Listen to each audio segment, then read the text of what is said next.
ভাইরা আমার বাবাজিরা,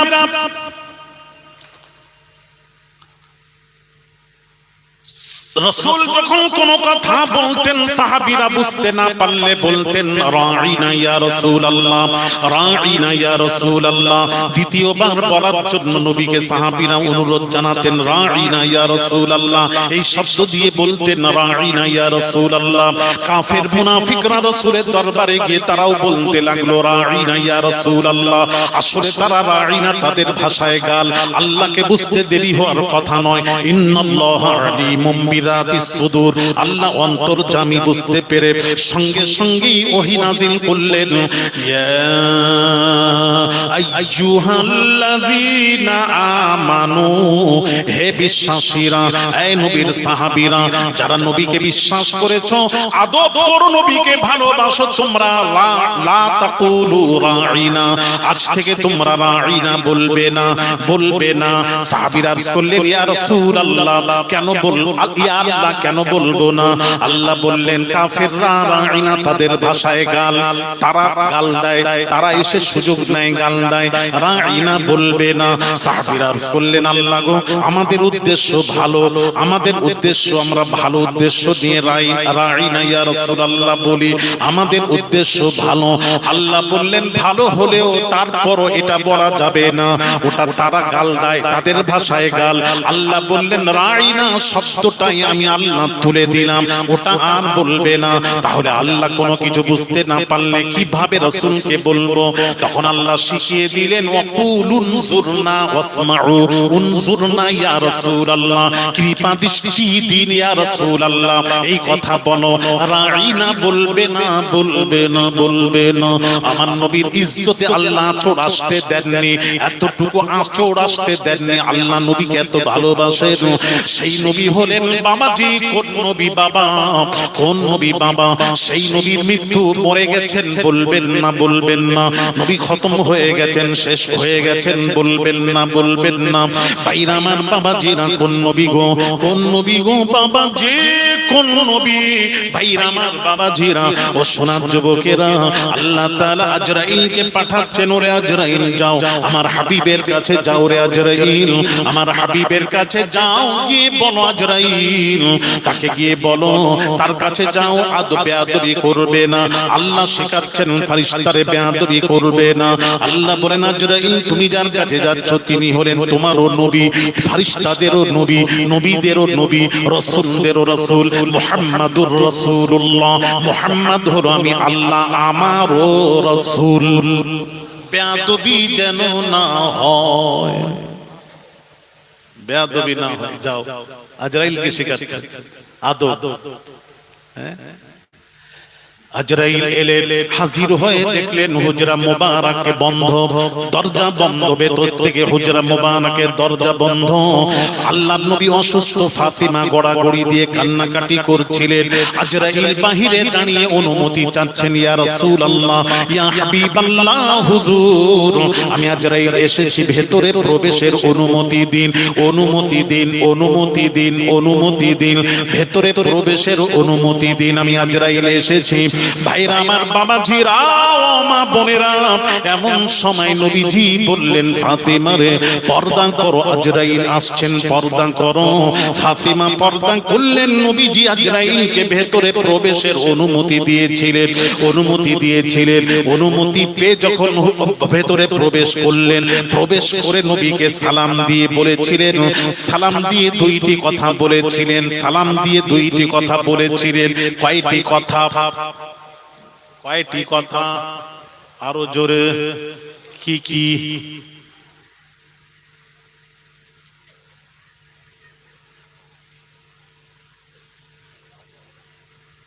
কি কি?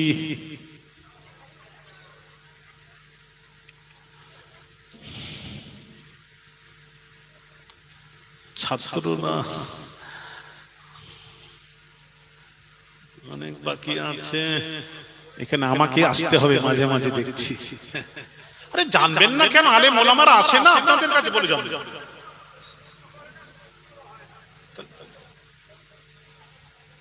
ওই জন্য তো বলছি আমাকে মাঝে মাঝে আসতে হবে। যেগুলি শিখছেন ওগুলি তো জানা দরকার। বলছি শুনবেন তো দুইটি কথা বলছি না জানানো দরকার তো আমাদের, আমরা যারা আসি আমাদের দরকার তো আপনাদেরকে জানানো। আপনাদের দোষ বলছি না, কথাটা বুঝবে। তাহলে আমরা কি বলছি, কি আসি, আপনাদের কি দিয়ে যাচ্ছি, হ্যাঁ ওটাই বোঝাতে যাচ্ছি। আমি যদি না শেখাই আপনারা শিখবেন কি করে? আমি এখানে দুটো ঘটনা, খাজা গরিব নওয়াজের দুটো ঘটনা বলে চলে গেলাম। আপনি বাংলা বই পড়লে দেখতে পাবেন খাজা গরিব নওয়াজের বহু কারামাত। গাউসে পাকের দুটো কথা বলবো 2 ঘন্টা হয়ে যাবে, দুটো কথাতে 2 ঘন্টা হয়ে যাবে। ওটা তো তার ওয়াকিয়া ঘটনা, জীবনী, সেটা তো আপনিও বাংলায় পড়ে জানতে পারবেন। আসল তথ্য জানুন, নিচড় জানুন, ঈমান কি জিনিস বুঝুন, রাসূলকে বুঝুন। যে রাসূল বুঝে নিয়েছে সে সব বুঝে নিয়েছে, যে রাসূল বুঝলো না কিছুই বুঝলো না। ভাইরা আমার, বাবাজিরা, ও মা বোনেরা, নবীজি আজরাইল ভেতরে প্রবেশ করে সালাম দিয়ে দুইটি কথা বলেছিলেন নবীজিকে।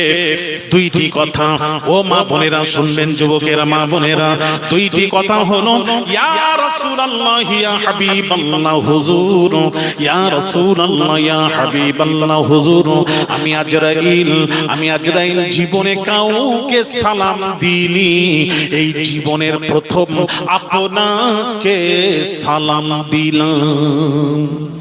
আর একটু জোরে, জীবনের প্রথম সালাম আপনাকে দিলাম। আর আজকাল কিছু শোনা যায় মুসা নবীকে আজরাইল সালাম না দেওয়ার জন্য মুসা নবী থাপ্পড় মেরে আজরাইলের চোখখানা করে দিয়েছিলেন। আমি কোথাও পাইনি। আজরাইল বলছেন আমার জীবনের এই প্রথম সালাম আপনাকেই দিলাম, আর কাউকে সালাম দিইনি। যাক, দুটো বলবো বলেছিলাম, বলে দিলাম।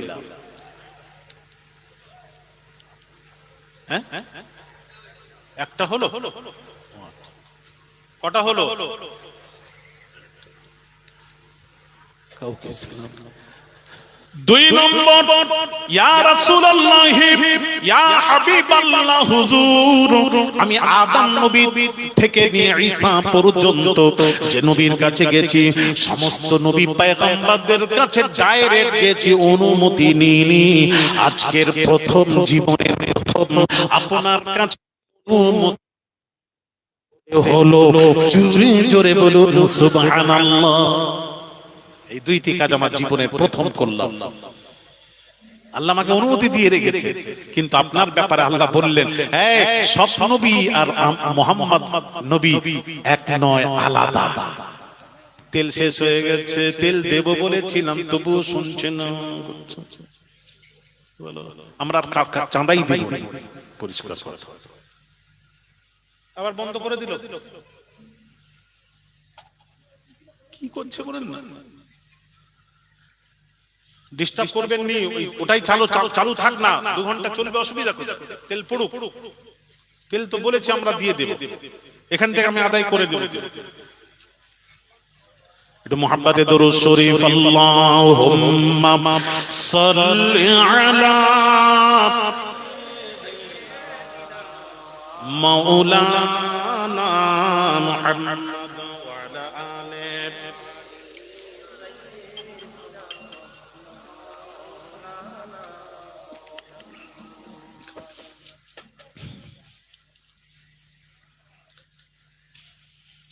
ভাইরা আমার, বাবাজিরা, ভাইরা আমার, বাবাজিরা, হযরত আজরাইল প্রবেশ করে বলেছিলেন ইয়া রাসূলুল্লাহ ইয়া হাবিবাল্লাহ হুজুর। আল্লাহ বললেন আজরাইল বেয়াদবি করবে না, আমার নবী অন্য নবী নয়, ওটা মুসা নয়, ঈসা নয়, দাউদ নয়, সুলেমান নয়, ইউসুফ নয়, ইয়াকুব নয়, এটা হলো আমি আল্লাহ, আমারও নবী। খবরদার, আমার নবীকে গিয়ে বলবেন আমি রূহ কবজ করতে এসেছি, আমার নবীর কাছে যাচ্ছ রে, বেয়াদবি করবে না আজরাইল। আমার হাবিবকে জিজ্ঞেস করবে, দুনিয়ায় থাকবেন না, আল্লাহর দিদার করবেন, যেভাবে বললেন সেইভাবে কাজ সমাধান করবেন। করবে, সেইভাবে কাজ সমাধান করবে। ভাইরা আমার, বাবাজিরা, ও আজরাইল গিয়ে বললেন, ইয়া রাসূলুল্লাহ, আপনি দুনিয়ায় থাকবেন না, আল্লাহ দিদার করবেন, যেভাবে বলবেন ওইভাবেই কাজ সমাধান করব, ওইভাবেই কাজ সমাধান করব। দয়ার নবী রাহমাতুল লিল আলামিন বলেছিলেন, ওরে আজরাইল রে, দুনিয়া আর ভালো লাগে না, তাড়াতাড়ি রূহ কবজ করো। যত তাড়াতাড়ি রূহ কবজ করবে, তত তাড়াতাড়ি আল্লাহ রাব্বুল আলামিনের সাথে দিদার নসিব হয়ে যাবে। জোরে বলুন সুবহানাল্লাহ। তারপর আজরাইল রূহ কবজ, অনেক কথা আছে, ওদিকে আমি যাচ্ছি না। আমি যে প্রসঙ্গ একটু বলবো সেখানে আমার ফিরে যাই। তো বাবাজি, সেই রাসূলের সাথে বেয়াদবি করবেন না, আদবের সাথে কথা বলতে হবে। নবীজির হাত বলতে গেলে বলতে হবে হাত মুবারক। মাথা বলবেন যে মৌলবি মাথা মাথা করবে, নামিয়ে দেবেন। ওইসব মৌলবিকে দাওয়াত করে নিয়ে আসবেন না, অন্য কোম্পানি। আপনি নবীর মাথা বললে মাথা মুবারক বলতে হবে, আঙ্গুল মুবারক বলতে হবে, হ্যাঁ, কদম মুবারক বলতে হবে, মুবারক এন করতে হবে। এটাই হলো আদব। আদব আদব, কথা ঠিক তো? হ্যাঁ, নবীকে চিনুন। জলসা দিচ্ছেন, নবীকে চিনে জলসা দিন।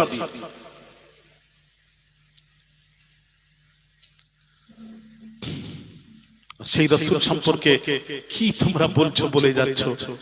হ্যাঁ, নবীকে চিনলে না। তো সেই রাসূলে পাক সাল্লাল্লাহু আলাইহি ওয়াসাল্লাম যে কথা বলতে বলতে চলে এলাম, সেখানে ফিরে যাচ্ছি। নবীজি হুজ্জাতুল বিদাতে আখিরি ভাষণ দিয়ে বললেন, তারাকতু ফীকুম আমরাইন লান তাদিল্লু মা তামাসসাকতুম বিহিমা কিতাবাল্লাহি ওয়া সুন্নাত রাসূলি। আমি নবী দুনিয়া থেকে যখন বিদায় নেব, বিদায়, নবীর ইন্তেকালটা বলবেন, মরে গেছেন বলবেন না। নবী মরে গেছেন নয়, নবী মরে মৃত নয়, মানুষ মরে মৃত, নবী বিদায় নিয়ে জীবিত। হ্যাঁ হ্যাঁ, নবী বিদায় নিয়ে জীবিত। সেদিন কি বলছেন ওলামায়ে দেওবন্দের, আমি ওখানে 10 বছর পড়াশোনা করেছি, ফোঁস করার সুযোগ নেই আমার কাছে। হ্যাঁ, মৌলবীরা কে কত বড় মৌলবী আছে, নিয়ে আসুন না। তোমাদের আকাবির দেওবন্দের যে বড় আকাবির, যিনি দারুল উলুম দেওবন্দের বাণী মুবানি প্রতিষ্ঠাতা, নাম হলো কাসিম নানতবি। উনি লিখছেন, কি লিখছেন জানেন? উনি লিখছেন, আর কারি তাইয়্যিব সাহেব উনারা লিখছেন। উনাদের মধ্যে আকাবির সব ওলামায়ে দেওবন্দরা উনাদেরকে মানার মতো মানে। আর তার কথা বলছি, উনাদের হেড, যেমন আমাদের দাদা হুজুর কিবলা, আমরা মানি মুজাদ্দিদুজ জামানকে মেনে চলি, তাদের হেড হলো কাসিম নানতবি, আশরাফ আলী থানবী, ইনারা হলেন হেড। সব তাদেরকে মানে, তারা যা বলবে তাদের বিরুদ্ধে যাবে। আর তাদেরই কথা বলছি। আরে চুটকি মৌলবি এসে বলে নবী মরে গেছেন, জীবিত নেই, ফোঁস করবে না আমাদের সামনে। অন্য জায়গায় গিয়ে বলো। উনারা কি লিখছেন একটু বলে দিই। কিতাবের নাম আবি হায়াতুন নবী। এতে লিখছেন, কি লিখছেন? রাসূলুল্লাহ সাল্লাল্লাহু আলাইহি ওয়াসাল্লাম। আমরা বললে খুব আপনারা বলে দেন, হ্যাঁ নবী মরে গেছেন, মরে আবার জীবিত কি করে? উনারা লিখছেন যে রাসূল দুনিয়ায় যেভাবে বেঁচে ছিলেন, দুনিয়ায় যেভাবে বেঁচে ছিলেন, ওইভাবে নবী কবরে জীবিত রয়েছে। দুনিয়ার হায়াত যেভাবে ছিল ওইভাবে জীবিত আছে। দুনিয়ায় থেকে যেভাবে রাসূল হজ করতে গেছেন, নামাজ পড়েছেন, রোজা রেখেছেন, নবী কবরে নামাজ রোজা করেন, হজ করেন। জোরে বলুন হায় হায়। উনারা লিখছেন, বসুন না আমার কাছে, আমার সাথে বসুন। আর হাদিসে আমরা পড়েছি, মিলিয়ে দেখেছি, নবীজি কি বলেছেন জানেন? নবীজি বলেছেন,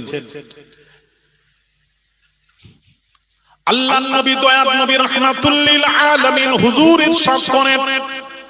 আচ্ছা, আমরা ফাকসিরু আলাইয়া মিনাস সালাতি ফি।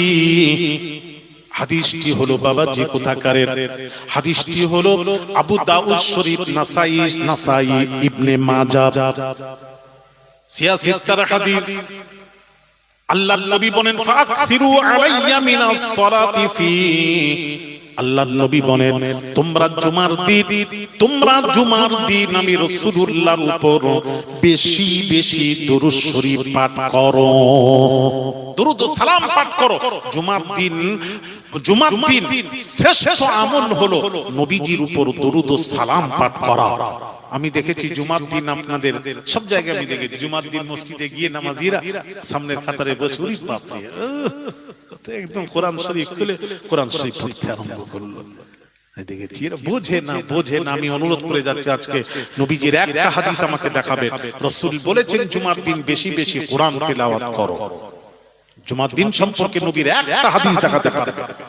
হ্যাঁ জোর গলায় বলছি, পড়াশোনা করি, একটা হাদিস দেখাতে পারবেন না। জুমার দিন বেশি বেশি কোরআন পড়ার কথা বলেননি। কোরআন অন্য দিন পড়েন, অন্য সময় পড়েন, সারা দিন পড়েন, কিন্তু জুমার দিন মসজিদে যাবেন, জুমার দিন বেশি বেশি নবী বলেছেন জুমার দিন আমল হলো আমি রাসূলুল্লাহর উপর দরুদ ও সালাম বেশি বেশি পাঠ করবে। আমি বলবো, অনুরোধ করব, আপনারা যে সামনের কাতারে বসে কোরআন শরীফ খুলে আপনি যদি পড়েন, আপনি আধ ঘন্টা আগে গেছেন, 1 ঘন্টা আগে গেছেন, 40 মিনিট আগে গেছেন, যদি যান মসজিদে, অনুরোধ করব কোরআন শরীফ যদি পড়েন পড়তে পারবেন, আমি না বলছি না, তবে আপনি 5 মিনিট 10 মিনিট কোরআনটা একটা সূরা পড়ে বন্ধ করে দেন, দিয়ে আপনি দরুদ শরীফ পড়েন। আমি কি বোঝাতে পারলাম? হ্যাঁ, এগুলি বোঝেন, কবে বুঝবেন, কবে শিখবেন? আমি আপনাকে শেখাতে এসেছি ভাইরা আমার, বাবাজিরা, হ্যাঁ শেখাতে এসেছি। জুমার দিন তোমরা দরুদ শরীফ পড়ো, রাসূল পাক সাল্লাল্লাহু আলাইহি সাল্লামের উপর দরুদ শরীফ পড়ো। ভাইরা আমার, বাবাজিরা, জুমার দিন দরুদ শরীফের ব্যাপারে রাসূলুল্লাহর হাদিস শুনুন। আপনাকে বলি, নবী বলছেন জুমার দিনের শ্রেষ্ঠ আমল হলো দরুদ ও সালাম। শ্রেষ্ঠ বলেছেন নবী, এটা বলেননি জুমার দিন শ্রেষ্ঠ আমল হলো কোরআন তেলাওয়াত।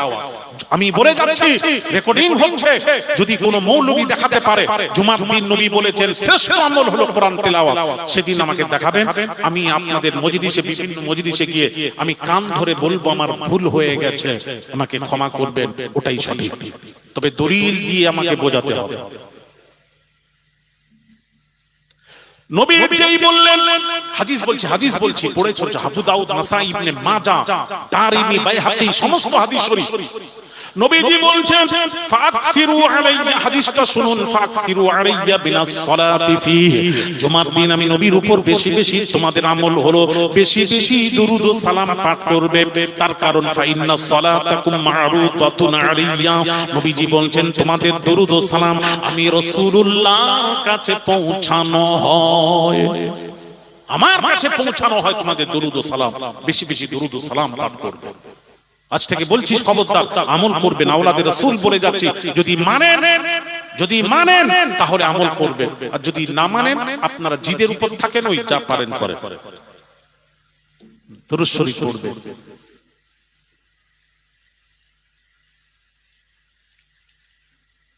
ভাইরা আমার, বাবাজিরা, রাসূল পাক সাল্লাল্লাহু আলাইহি সাল্লামের উপর বেশি বেশি দরুদ শরীফ পড়বেন।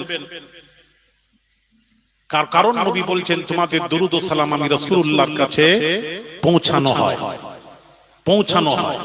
সাহাবীরা আরজ করলেন, ইয়া রাসূলুল্লাহ, قالوا يا رسول الله صلى الله عليه وسلم كيف تعرض صلاتنا عليك وقد أربت। সাহাবীরা আরজ করলেন, ইয়া রাসূলুল্লাহ, যতদিন বেঁচে আছেন উম্মতের দরুদ ও সালাম আপনার কাছে পৌঁছানো হবে, আপনার ওয়াফাতের পর, পর্দা নেওয়ার পর, তখন নবীজি উত্তর দিচ্ছেন। উত্তরটা শুনুন, নবীজি বলছেন, মা বোনেরা শুনুন, ইন্নাল্লাহ তাআলা ক্বালা ইন্নাল্লাহ তাআলা হারামা আলাল আরদি আন তাআকুলা আজসাদাল আমবিয়াই। আল্লাহর নবী বলেন, আল্লাহ তাআলা আম্বিয়া আলাইহিস সালাতু ওয়াস সালামের শরীরকে, দেহ মোবারককে মাটি খাওয়া আল্লাহ তাআলা হারাম করে দিয়েছেন, নবীদের শরীরকে মাটি স্পর্শ করতে পারে না। অনেকেই কি বলে জানেন, রাসূলের রূহ জীবিত আছে, নবী মরে গেছেন। আস্তাগফিরুল্লাহ আযীম। এই হাদিস এখানে সরাসরি সহিহ হাদিস, এই হাদিসে স্পষ্ট কি আছে, ইন্নাল্লাহ তাআলা হারামা আলাল আরদি আন তাকুলা আজসাদাল আমবিয়া। আজসাদ আল আম্বিয়া, নবীদের আজসাদ মানে হচ্ছে দেহ মোবারক, শরীর মোবারককে মাটি খাওয়া আল্লাহ হারাম করেছেন। রাসূলুল্লাহ সমস্ত আম্বিয়া আলাইহিস সালাতু ওয়াস সালাম সশরীরে রূহ সহ কবরে আরাম ফরমাচ্ছেন। জোরে জোরে ফানাবিউল্লাহি হাইয়ুন ইউরযাক, নবীরা কবরে জীবিত এবং খাওয়া দাওয়া করেন। জোরে বলুন, হাদিসটা মিলিয়ে দেখুন, নবীরা কবরে জীবিত। কেমন জীবিত? আর একটু হাদিস শুনিয়ে নিন। হাইয়ুন ফি কবরিহি ইউসাল্লি বিআযানিন ওয়া ইকামাতিন কামা আখবারা বিযালিকা ফি হাক্কি মূসা আলাইহিস সালাতু ওয়াস সালাম ওয়া গায়রিহি মিনাল আমবিয়া লাইলাতাল মি'রাজ। হাইয়ুন ফি কবরিহি, আল্লাহর নবী কবরে জীবিত। কেমন জীবিত? ইসাল্লি বিআযানিন ওয়া ইকামাতিন, আল্লাহর নবীর কবরে আযান হয়, আল্লাহর নবীর কবরে আকামাত হয়। আযান আকামাত সহ নবীজি কবরে নামাজ আদায় করেন। আযান হয়, আকামাত হয়, তাকবীর হয়, আযান আকামাত সহ নবী কবরে নামাজ আদায় করেন। কামা আখবারা বিযালিকা ফি হাক্কি মূসা আলাইহিস সালাতু ওয়াস সালাম ওয়া গায়রিহি মিনাল আমবিয়া লাইলাতাল মি'রাজ। আল্লাহর নবী বলেন, ওই মি'রাজের রাত্রিতে মূসা নবীর কবরের পাশ দিয়ে যাওয়ার সময় আমি মূসা নবীকে কবরে সালাতরত অবস্থায় দেখেছিলাম। জোরে জোরে বলুন, সালাতরত অবস্থায় দেখেছিলাম। মূসা নবী কবরে সালাতরত অবস্থায় দেখেছিলাম। তাহলে বোঝা গেল নবীরা, সমস্ত নবীরা জীবিত জীবিত জীবিত। নবীকে মৃত বলা, আর একটু জোরে বলুন, মৃত বলা যাবে না। যারা বলবে মরে গেছেন, মনে করবেন কোরআন হাদিসের খেলাফ বলার কারণে আমরা তার কথা গ্রহণ করব না, মানব না। ওদের কথা শুনে আমল করবেন না, ঈমান নষ্ট হয়ে যাবে। ওটাই বোঝাতে এসেছে। কোরআন হাদিস কি বলছে এটাই হলো দলিল। এই জন্য আমি নবীজি কি বলেছেন, আল্লাহর নবী বলেছেন যে আমি দুইটি জিনিস ছেড়ে যাচ্ছি, আমি চলে গেলে বিদায় নিলে। নবী বলছেন কোথায়? হুজ্জাতুল বিদাতে নবী দাঁড়িয়ে বলছেন আমি যখন দুনিয়া থেকে বিদায় নেব, পর্দা নেব, পর্দা করার পর, পর্দা করার পর তোমরা আমাকে সবাই দেখতে পাবে না, আমি পর্দা করব। তখন দুইটি জিনিস তোমরা কিভাবে চলাফেরা করবে, কাকে ফলো করবে? নবী বললেন দুইটি জিনিস তোমাদের মাঝে রেখে যাচ্ছি। একটা হলো কিতাবাল্লাহি ওয়া সুন্নাত রাসূলি, একটা হলো কোরআনুল মাজিদ, আর একটা হলো হাদিসের নববী, সুন্নাতে নববী। এই দুইটি জিনিস ছেড়ে যাচ্ছি, তোমরা এই দুইটিকে ফলো করবে। তাহলে কেউ পৃথিবীতে কেউ পথভ্রষ্ট করতে পারবে না। তাহলে নবী নিজে বলেছেন সহিহ হাদিস, কোরআন আর হাদিসকে ফলো করো। এখন কোরআনকে ফলো করতে গিয়ে দেখলাম নবী বলছেন, আল্লাহ বলছেন ফাইন তানাযাতুম ফি শাইইন ফারুদ্দুহু ইলাল্লাহি ওয়ার রাসূল। পৃথিবীতে আলেম ওলামা মুহাদ্দিস মুফাসসির যদি কোনো কথা বলেন, তাদের কথা যদি কোরআন হাদিসের বিপক্ষে বিপরীত চলে যায়, ওই ক্ষেত্রে আমরা তাদের কথা মানব না, মানব না। যার কথাটি পীর সাহেব, হাজী সাহেব, কাজী সাহেব, কোন আলেম ওলামা মুহাদ্দিসের কথা যদি কোরআন হাদিসের পক্ষে হয়, তাহলে আমরা মেনে নেব, মেনে নেব, মেনে নেব। তাই চার ইমামের এক ইমাম, ইমামে আযম আবু হানিফা, তিনিও বলেছেন ওরে আমার ফরকারীরা, ওরে আমার অনুসারীরা, তোমরা যখন দেখবে আমি নু'মান বিন সাবিত আবু হানিফার কোন কথা যদি কোরআন হাদিসের বিপক্ষে চলে যায়, সেই ক্ষেত্রে তোমরা আমাকে মানবে না, কোরআন হাদিস যেটা বলে সেটার উপর আমল করবে। এটাই হলো উসুল কায়দা। এখন যারা বললেন বৎসরে দুইটি ঈদ ছাড়া আর ঈদ নেই, ওইটা বললাম প্রথমে শুরু করেছিলাম। এখন তারা চিল্লাচ্ছে। আমি বাংলাদেশে গিয়ে খুব বলি দলিল যখন থাকবে সেখানে বাংলাদেশ কি দুনিয়ায় পাঠান, আমি সেখানেই কথা বলবো। আলহামদুলিল্লাহ, কোরআন হাদিসের কথা, সহিহ কথা। দুইটি ঈদ ছাড়া ঈদ নেই বলবেন না, বলুন জানা নেই। এটা বললে ঝগড়া দ্বন্দ্ব থাকে না।